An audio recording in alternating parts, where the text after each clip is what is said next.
और बाकी जो प्रमाण पत्र, जैसे उनको अपने आरक्षण संबंधी जो प्रमाण पत्र हैं, EWS संबंधी प्रमाण पत्र हैं, डोमिसाइल संबंधी प्रमाण पत्र हैं, उनको वो आवेदन के साथ अटैच करना अनिवार्य है। ये नहीं होगा कि हम बाद में हम दे देंगे, अभी हमारे पास नहीं है, अब डिक्लेयर कर देते हैं लोग और बाद में बोलते हैं कि हम आप ला रहे हैं नहीं ला रहे हैं। इसमें हम लोग ये कर रहे हैं कि नहीं, आपको इसी के साथ ही देना है। अगर आपके पास में नहीं है तो आपको 15 दिन का टाइम रहेगा, आप बना लीजिए, आप बनवा लीजिए इस बीच में।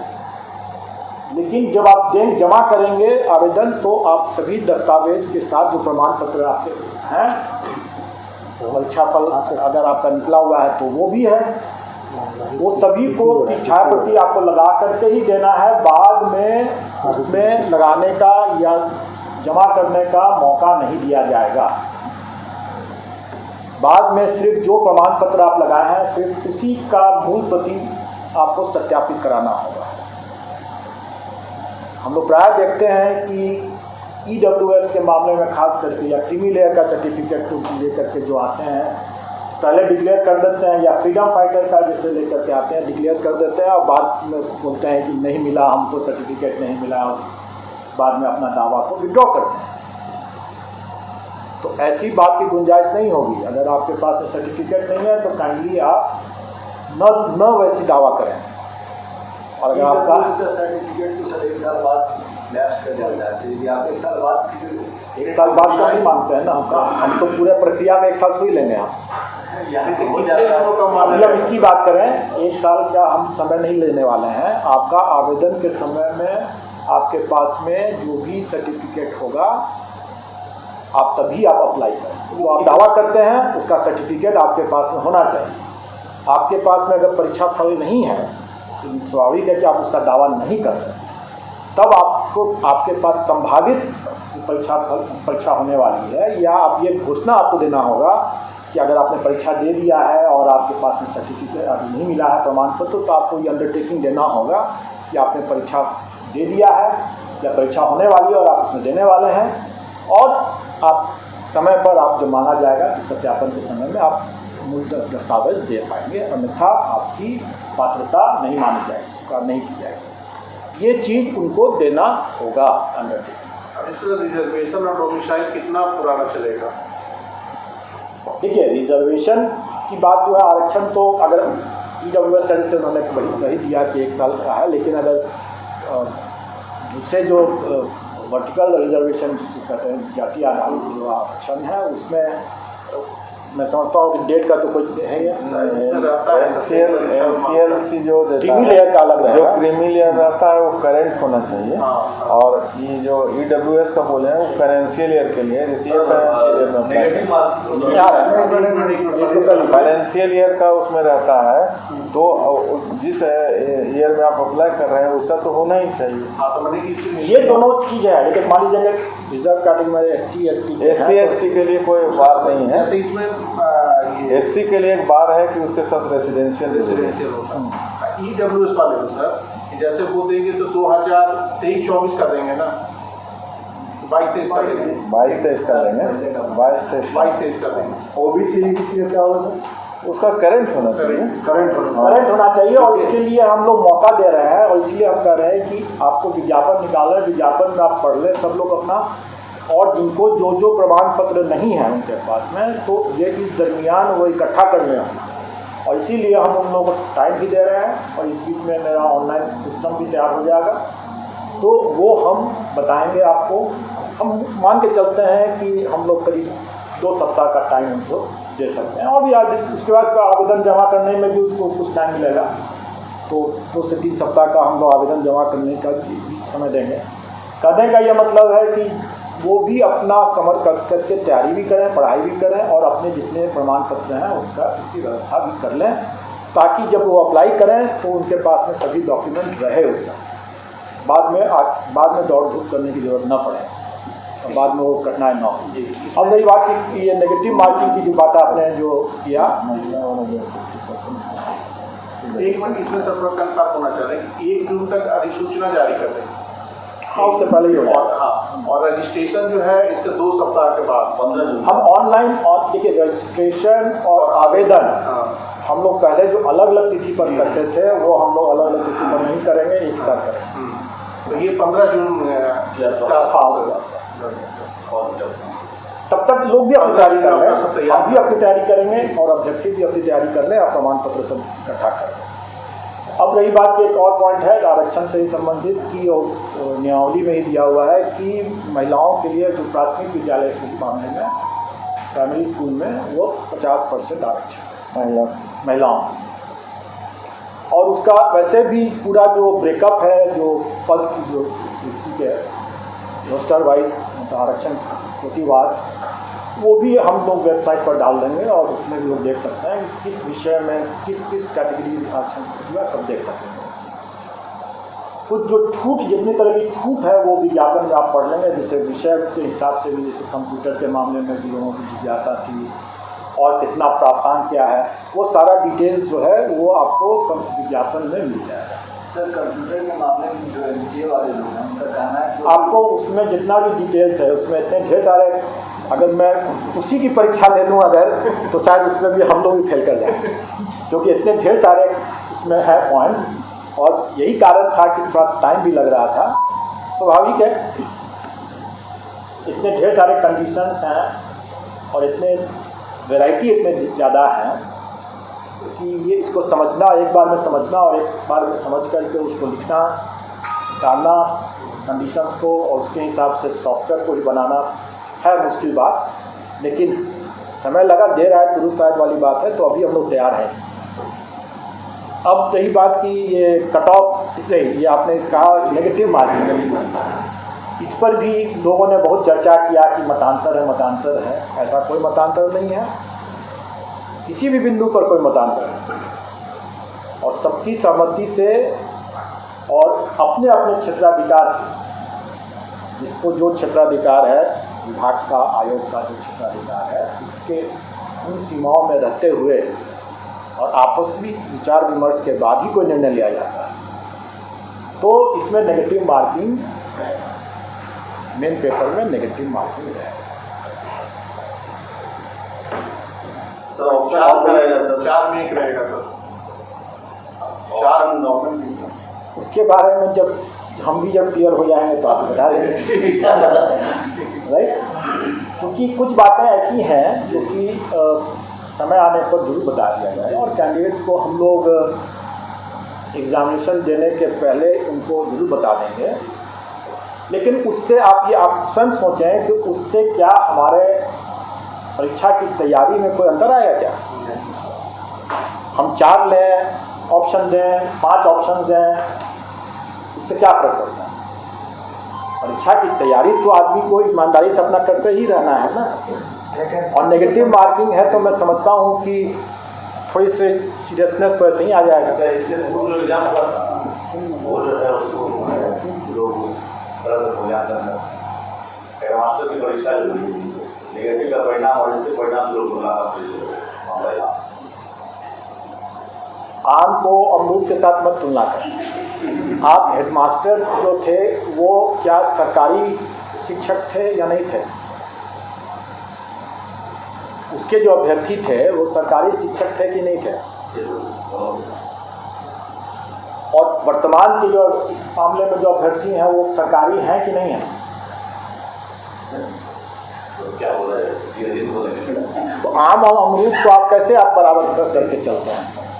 और जिसको भी आप आम समझिए, जिसको भी अमरूद समझिए, लेकिन आप अपनी विवेक से अपना इस्तेमाल कर सकते हैं। उसकी तुलना और उसमें अभ्यर्थियों के तैयारी की तुलना इससे मत करें। ये भिन्न परीक्षा है, वो भिन्न परीक्षा थी, उसके भिन्न अभ्यर्थी थे, उनका बैकग्राउंड डिफरेंट था, उनका स्टेटस डिफरेंट था, इनका स्टेटस डिफरेंट है, इनका बैकग्राउंड डिफरेंट है। ठीक है, इसमें सर तो दोनों को एक ही साथ जैसे नियोजित शिक्षक है और जो सरकारी कोई नहीं है।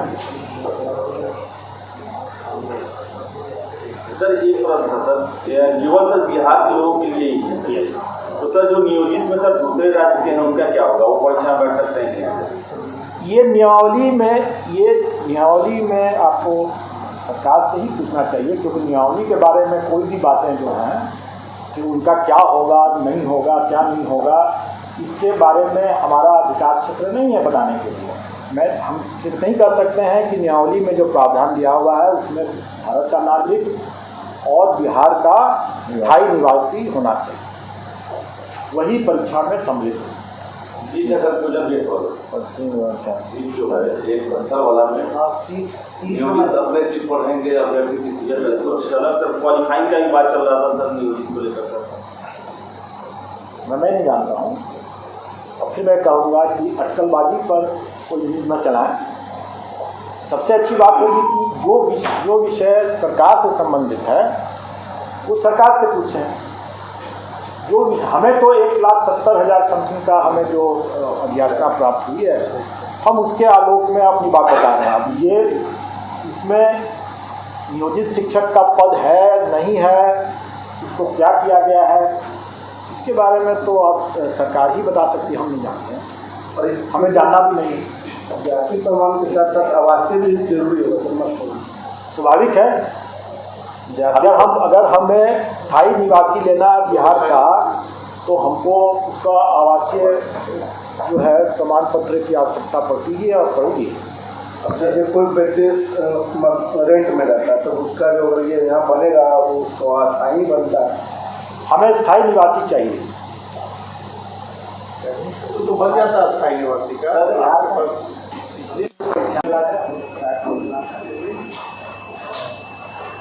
ये इस पहले चरण में तो आप निश्चित मान लीजिए एक उनका दृष्टिकोण में आपको देखने जरूरी समय तक आप लोगों को जानकारी है।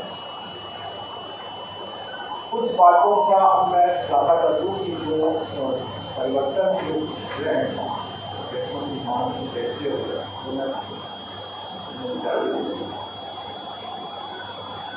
एक की जो सिलेबस के संबंध में जो बाबा लोगों की चर्चा होती रही है, सिलेबस का विस्तार किया गया है। सिलेबस का विस्तार करने की कोई आवश्यकता नहीं, लेकिन एक चीज उन्होंने जरूर इस पर गौर कर दिया है कि प्राथमिक विद्यालय के अध्यापकों के लिए जो सिलेबस है वो वही सिलेबस है जो हमारा फंडामेंटली हम लोग कर रहे हैं कि जो पढ़ाते हैं वही सिलेबस है, जो बच्चों का सिलेबस है वही सिलेबस है। और उसी जो हम स्पष्ट कर रहे हैं कि प्राथमिक विद्यालय के लिए जो SCRT का जो सिलेबस है वही राज्य सरकार का सिलेबस है, वही राज्य के विद्यालयों में लागू है और वही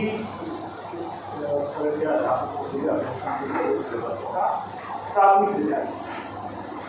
और जो 9, 10 और फिर इसके बाद 11, 12 के लिए जो है मामला, उसमें राज्य सरकार के विद्यालयों में जो पाठ्यक्रम है वो SCRT के पाठ्यक्रम जो है वही,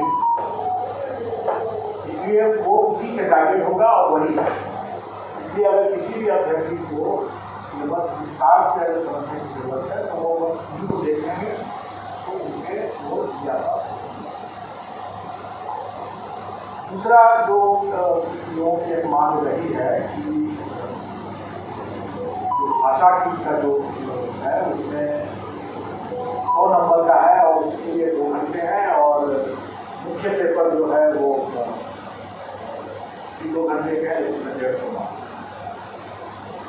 तो मैं बता दूं कि भाषा का जो है वो पहले के मैंने क्वालिफाई नहीं, उससे आपको मेरिट नहीं बनेगा, मेधा सूची उसके मार्क्स आसान के आधार पर नहीं बनेगा।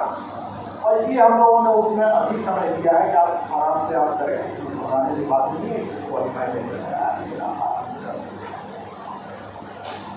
लेकिन जो मुख्य पेपर है वो उसी पर मेधा आधारित होगा, प्रतियोगिता उसी पर है, तो उसमें हम लोग चाहेंगे कि जो अच्छे अभ्यर्थी हैं जल्दी बना पाएंगे, जो अच्छे नहीं है उसमें मार्क्स नहीं होगा, विलम्ब होगा।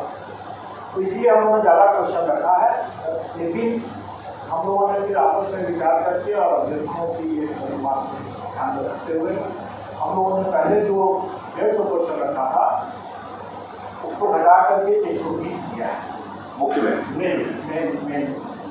और पहले जैसे 100 और 50 का था कि 100 में उनका नॉलेज बेस था और 50 में उनका इंटेलिजेंस का टेस्ट था, इसको हमने वो पेपर को हमने 80 और 40 पे, और ये सभी मुख्य परीक्षाओं के लिए है, मतलब 120 क्वेश्चन रहेगा, 80 और 40। और यदि मैं स्पष्ट कर दूँ कि एक पद के लिए एक ही मेन पेपर, कई बार लोग ये कहते हैं कि इतना व्यापक सिलेबस है कैसे पढ़ेंगे, ऐसा नहीं है कि उनको सभी पढ़ना है, उनको तो सिर्फ एक ही पेपर को उसकी तैयारी करनी है। अगर एक पद के लिए तैयारी कर रहे हैं तो एक ही पेपर की तैयारी करनी मेन पेपर, भाषा जो सबके लिए लागू है वो करना है। तो इसलिए अगर वो दो पद के लिए तैयारी कर रहे हैं तो उनको 2 पेपर पढ़ना है, 2 पेपर लिखना। और ये भी है कि उनको जो अपना विषय उनका है जिसमें वो स्टेट की परीक्षा पास किए हैं उसी विषय से उनको देना है।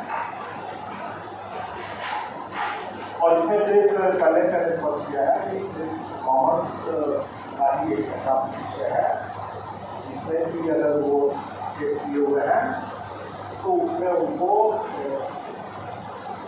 विकल्प है विषय का, तीन विकल्प है, अकाउंटेंसी है,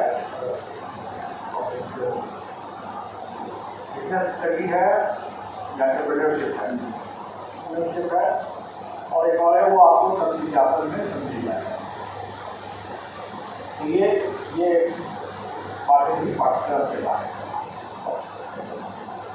अब इसके आगे ये हमें बताना है कि अभ्यर्थियों की एक और मांग सरकार से होनी चाहिए, को भी लोग दे देते हैं, लेकिन एक्चुअली वो निर्णय सरकार को भी लेना है और सरकार ने किया है और यही कल की बैठक में ही क्लियर हुआ है कि जो एक्सपीरियंस कैंडिडेट हैं उनको भी हम लोग मौका दें, और एक्सपीरियंस कैंडिडेट के लिए शैक्षणिक प्रशैक्षणिक आस्था का कट ऑफ डेट जो होगा वो 21/8/2023 को स्पष्ट कर दूँ कि ये डेट है कि इस तारीख तक अगर उनकी परीक्षा हो गई है, जो अर्हता संबंधी परीक्षा अगर हो गई है तो वो आवेदन दे सकते हैं। उनका परीक्षा फल बाद में भी निकले कोई हर्ज नहीं है, उनको हम लोग भाग लेने का भाग लेने का मौका दिया है। ये जिनको लोग डिमांड करते रहे हैं, मैं सोचता हूँ कि अगर कौन पर किसी को अभी भी अगर कोई संशय है तो पूछ रहे हैं। 21 अगस्त 2023 परीक्षा हो जानी चाहिए। और ये जो तारीख तक परीक्षा सिर्फ में उसको हो जानी है तो वो भाग ले सकते हैं। ये तो वो छात्र जब भी आएगा तब आएगा। ये वो छात्रों ने जो टेट क्वालिफाई किए होंगे ना सर, जो भी अर्हता संबंधी परीक्षा है, अगर वो उनका पेंडिंग है, या तो परीक्षा नहीं हुई है या परीक्षा फल उसको नहीं मिला है, तो दोनों ही स्थिति में वो भाग ले सकेंगे बशर्ते इस तारीख तक उनकी वो परीक्षा संपन्न हो जाए। वो तो ये सब डेट जिसका होगा सर कई कॉम्बिनेशन हो सकते हैं, उसको आप इस कॉम्बिनेशन की बात आप मत सोच करें। उसके लिए कुछ लाभ होगा, उसके लिए कुछ और लाभ होगा, कुछ और बातें होगी। मैंने आपको विस्तार से ये बता दिया कि जो भी अर्हता संबंधी परीक्षा उनको देनी है, अगर वो परीक्षा 31/8/2023 तक संपन्न हो जाए या वो पहले संपन्न हो चुका है और उसका परीक्षा फल नहीं हुआ है तो भी वो दे सकते हैं, और परीक्षा फल इनको बाद में निकलता है तो भी वो दे सकते हैं, क्योंकि हम लोग जब उनका डॉक्यूमेंट वेरिफिकेशन उसके आधारों के प्रमाण पत्रों के सत्यापन के लिए जब उनको आमंत्रित करेंगे तब उस समय उन्हें उस परीक्षा में का एडमिट कार्ड जो होता है कि हम इसी तरह से एक्टिव हो रहे हैं, उसका एडमिट कार्ड दिखाना होगा और फिर उस समय उसका परीक्षा फल दिखाना होगा जब हम डॉक्यूमेंट वेरिफिकेशन के लिए उनको दिखाएंगे। सर यहाँ पे एक सवाल है, ये जो आप 31/8 का ये रख रहे हैं बीएड वाले आप लोग बीएड या डीएड का, वो बच्चे जो सेंट्रल गवर्नमेंट का टिकट क्वालिफाई होता है उसके लिए होता है या सभी बीएड के लिए होता है? क्या कहा मैंने कहा कि अर्हता संबंधी कोई भी परीक्षा उनको, लेकिन ये नहीं होना हो सकता है कि अगर इस सर्टिफिकेट के बाद वाली परीक्षा में भी अगर वो बाद में अगर कोई परीक्षा होने जा रही है, अगले साल कोई परीक्षा होने जा रही है, तो आज का डिक्लेरेशन दे करके वो क्लियर हो जाए, वैसा नहीं होगा। क्योंकि उसके लिए हम लोग और भी हम लोग उसको वचनबद्धता लेंगे, और अगर उसमें अगर पाते हैं कि नहीं उसमें एडमिट कार्ड उसके पास में नहीं है उस तरह की परीक्षा, तो फिर हम लोग उसको ब्लैकलिस्ट वगैरह करने की, गलत बयानी के लिए ब्लैकलिस्ट करने की बात करेंगे। जो परीक्षा 31/8/2023 तक संभावित है, वैसे ही मामलों में, और उनका अगर उसमें कोई परीक्षा अगर रुका हुआ है या परीक्षा फल रुका हुआ है तो वो अप्लाई कर सकते हैं। उसमें सर इसका जो सवाल था, इसका सवाल ये था कि बीएड या सीटेट, जो सीटेट मान लीजिए कि सीटेट भी लंबित है, 31 अगस्त तक हो गया सीटेट, तो वो भी अप्लाई कर सकते हैं। एग्जैक्टली कहा ना कि हर तरह की वो परीक्षा में वो दे सकते हैं, बशर्ते कि वो परीक्षा आयोजित तो हो। अगर मान लीजिए उसने अभी तक न सीटेट किया है, न बीटेट किया है, न एसटीटी किया है, और न ही ग्रेजुएशन किया है, और फिर भी वो आकर के कह रहा है कि हमको संभावित है सारी परीक्षा एक साथ हो, इसी बीच में तो अगर वो अगर हो जाता है 100% वो इसका लग ये हो गया बीएड सीटेट बीटेट। मैंने फिर से मैं बता रहा हूँ, कोई भी परीक्षा अगर उसकी संभावित है तभी ना वो उसको उपयोग कर सकेगा, अगर संभावित ही नहीं है तो उसका उपयोग नहीं कर सकेगा। अगर वो संभावित ही नहीं है तो गलत बयानी कैसे कर सकता है वो? अब ये कहने कि अगले साल वो परीक्षा होने वाली है तो उसका दावा आज ही कर लें, वो गलत बात हो जाएगी और वो दावा नहीं कर सकेंगे। और वैसा अगर गलत करते हैं तो फिर वो अपना चांस गंवाएंगे ही नहीं, बल्कि आगे के लिए डिबार भी हो जाए।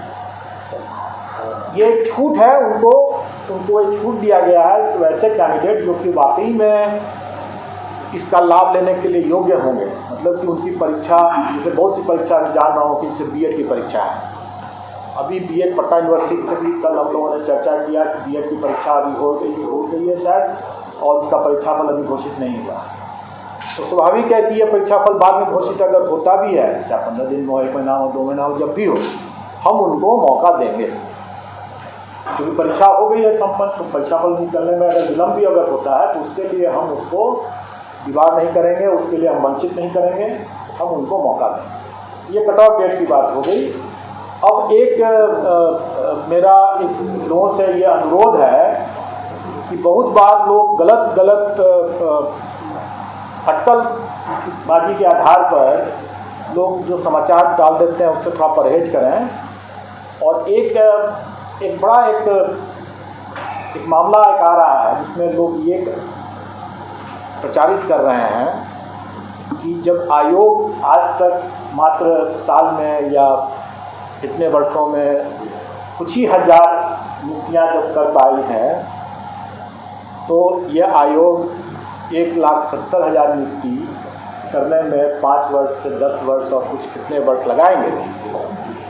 अब मैं ये कहूँ कि अगर हम कंबाइंड सिविल सर्विसेज में करीब 6 लाख अभ्यर्थी भाग लेते हैं और फाइनली सिलेक्शन जो होता है 800, 900, कभी 300 इस तरह से होता है, तो क्या बाकी अभ्यर्थियों का हम मेरिट लिस्ट नहीं बनाते हैं?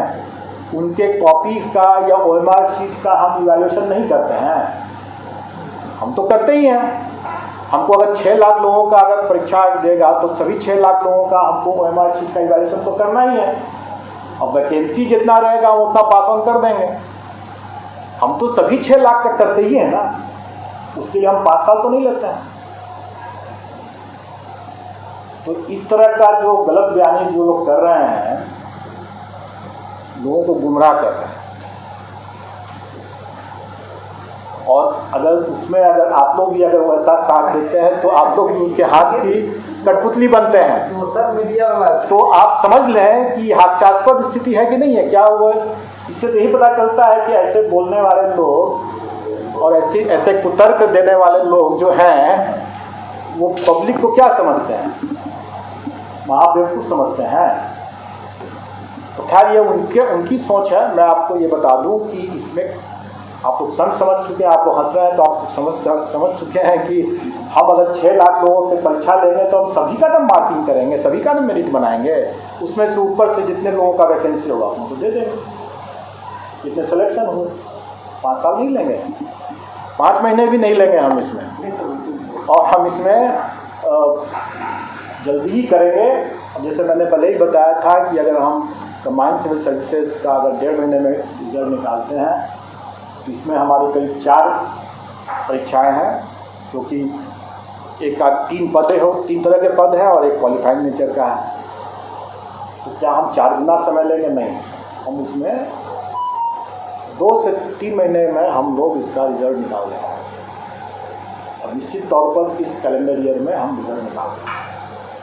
अब रही बात कि आवेदन हम लोग इसको आमंत्रित करने का डेट को आगे रखेंगे, क्योंकि इसमें इतने कई इसमें रिलैक्सेशन की बातें, जैसे एज के लिए कट ऑफ डेट 1/8/2023 है, और ये शिक्षक नियमावली से जो नीति नियमावली है उसी में है ये दिया हुआ। न्यूनतम और अधिकतम दोनों के लिए यही कट ऑफ डेट है, लेकिन इसके बाद इसमें अलग अलग श्रेणी के लिए अलग अलग मामलों में इसमें कट ऑफ डेट के बाद रिलैक्सेशन भी अलग अलग है। 10 साल है, किसी में 14 साल है, किसी में 11 साल है। भूतपूर्व सैनिक के लिए कुछ और है। तो इसमें कई ऐसे हैं जिसको लेकर के हमें अपने आवेदन ऑनलाइन आवेदन, क्योंकि हम ऑनलाइन ही लेंगे, इसमें ऑनलाइन आवेदन को तैयार करने में हम लोग को समय लगेगा उसके लिए। लेकिन हम ये भी कह रहे हैं कि जो अभ्यर्थी इसमें आवेदन देंगे ऑनलाइन, और जिनका परीक्षा फल निकला हुआ है और बाकी